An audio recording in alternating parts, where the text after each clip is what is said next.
Guys, welcome back to my channel life and living with Sohini. আমি সোহিনী আজকে একটা new blog নিয়ে এসেছি। আর আজকে আমরা যাচ্ছি ভ্যাঙ্কুভার, কানাডাতে, যেটা ব্রিটিশ কলম্বিয়াতে আছে। তো তোমাদের সাথে যা যা করবো সব কিছু আমি শেয়ার করার ট্রাই করব। আমরা এখনও তো জানি না যে সব কিছু কেমন হবে, বাট শেয়ার করব। আর এখন এখানে জাস্ট আলো ফুটছে, তোমাদেরকে দেখাই, এত সুন্দর লাগছে। এটা আমাদের বাড়ির সামনেটা। আর এখন সকাল 7:30 মতো বাজে। সো আমাদের টাইম ছিল 6:30টায় বেরোনো। ঠিক আছে, বাঙালি তো 1 ঘন্টা লেট হবেই।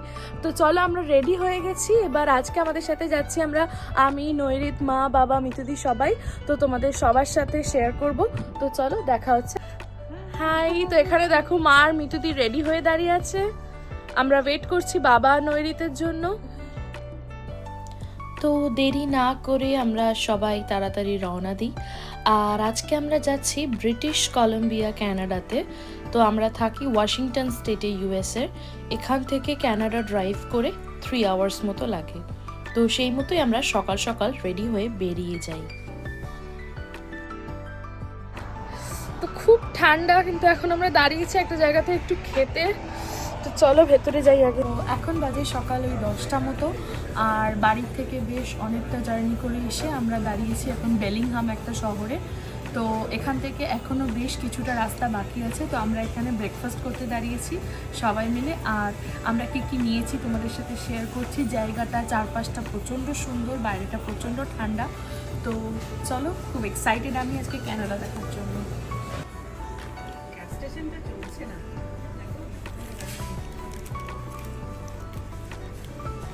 লোকেশনটা খারাপ গ্যাস স্টেশনের জন্য, ওইখানে বেশি গাড়ি পাচ্ছে। এখানে যারা ফ্রিওয়ে থেকে ঢুকছে কেউ এতটা ড্রাইভ করে এত দূর। তো চারপাশে এত মনোরম দৃশ্য যে সেটা উপভোগ করতে করতে আমরা পৌঁছে গেলাম খুব তাড়াতাড়ি কানাডার বর্ডারে। আর এই যে এইটা ইউএসএ কানাডার বর্ডার, যার বাঁ দিকটা ইউএসএ আর ডান দিকটা কানাডা।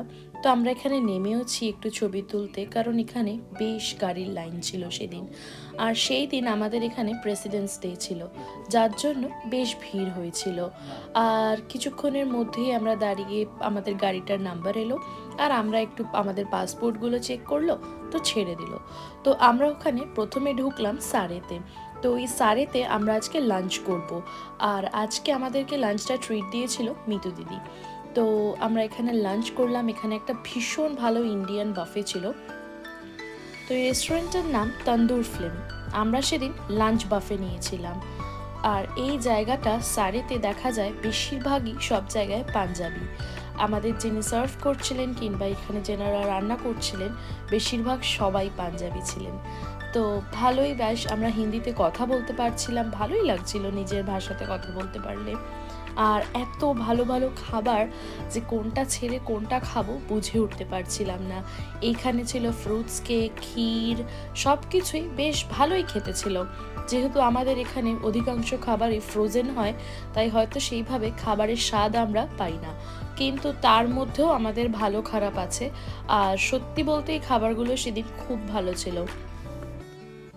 নানান রকমের চাট থেকে শুরু করে অনেক রকমের স্টার্টার ছিল। আর সব থেকে ইম্পর্টেন্ট কথা যেটা, north India to south India সব জায়গাকার খাবার ছিল।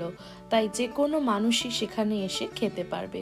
যেহেতু এখানে আমরা এরকম প্রচুর জায়গার মানুষ দেখতে পাই, যে কেউ মহারাষ্ট্র থেকে, তো কেউ আমাদের তামিলনাড়ু থেকে, যাতে কেউ খারাপ না ফিল করে। তাই তামিলনাড়ুর ধোসা টু মহারাষ্ট্রের বড়া পাও সবই ছিল সেখানে। আর এখানে মেন ডিশেসগুলো ছিল। যদিও আমি আমার খাওয়ার ভিডিও করতে পারিনি, বিকজ আমি খাওয়াতে এত বিজি হয়ে গেছিলাম যে তখন আমি আর ভিডিও ক্লিপস নিইনি কোনো। তো এখানে প্রনস ছিল, গোট ছিল, চিকেন ছিল, ল্যাম্ব ছিল। আর এই দিকটায় ছিল নানান রকমের স্যালাড, ফল, আচার। যদিও কিন্তু এখানে আমের আচার পেয়েছিলাম, আর যেটা বেশ এনজয় করে খেয়েছিলাম। আর তোমরা যারা আমাকে চেনো তারা জানো যে সোহিনী লাইক সুইটস। আর আমি কিন্তু ওয়েট করছিলাম ডেজার্টসের জন্য। আর এই গোলাপ জামুনগুলো এত ভালো ঘিয়ের গন্ধ বেরোচ্ছিল যে আমি এডিট করতে গিয়েও জাস্ট মনে পড়ে যাচ্ছে। তো আমরা এখানে অনেকক্ষণ গল্প করলাম, বেশ মজা করলাম। অনেকটা সময় ফ্যামিলির সাথে কাটালাম। যদিও আমরা অনেক প্ল্যান নিয়ে এসেছিলাম যে অনেক জায়গায় যাব, আজ আর মনে হচ্ছে না আমাদের যাওয়া হয়ে অনেকগুলো জায়গায়।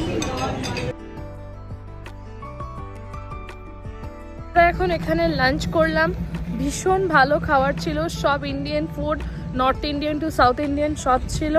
তো এটা কানাডার সারেতে অবস্থিত। আর এখন আমরা আবার যাচ্ছি, এবার আমরা যাচ্ছি কোথায়, স্ট্যানলি পার্ক এরম কিছুতে একটা। তো চলো আবার শেয়ার করছি তোমাদের সাথে। এখন এখানে ভীষণ ঠান্ডা, ভীষণ ঠান্ডা, কিন্তু আমাদের গুড লাক যে এখনও বৃষ্টি পড়ছে না।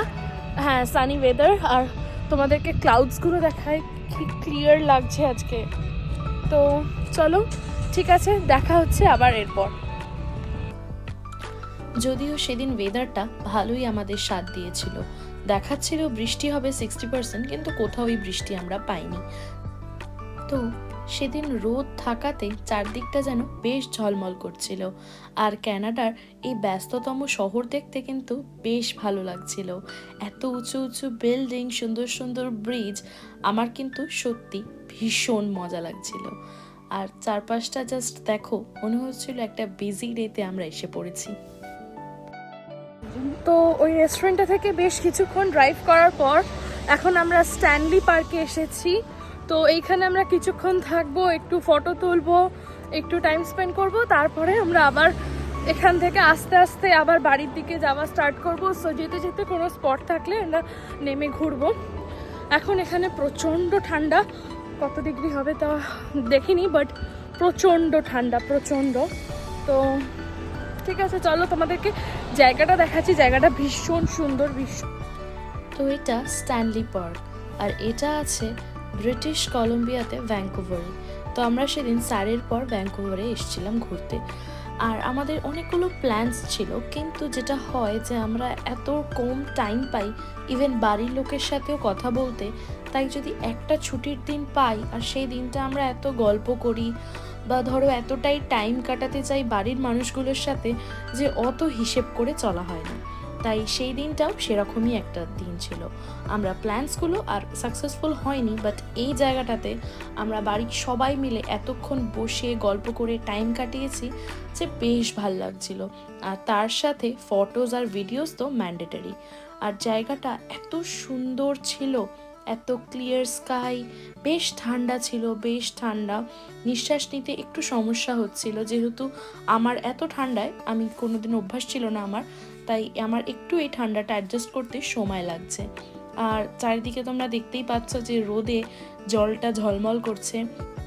মাঝে মাঝে সত্যি মনে হয় প্রত্যেক দিন কাজের মাঝখানে ফ্যামিলিকে টাইমই দেওয়া হয় না, তাই এক একটা দিন ছুটি পেলে এরম মজা করতে মন। তো আমরা অনেকক্ষণ ঘুরলাম, অনেকক্ষণ ঘুরে তো থেকে হাঁপিয়ে গেছি।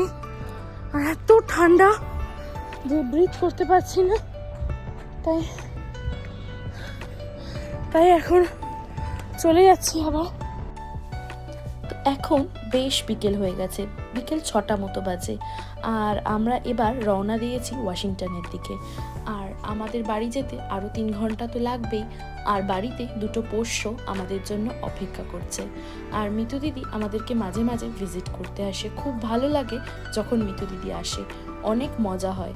আমরা আবার সবাই ওয়েট করে রইলাম তোমার আসার জন্য, কোনো নতুন জায়গায় যাব এবার। তো চলো, ব্লগটা কেমন লাগলো তোমরা জানিও। Thank you for watching.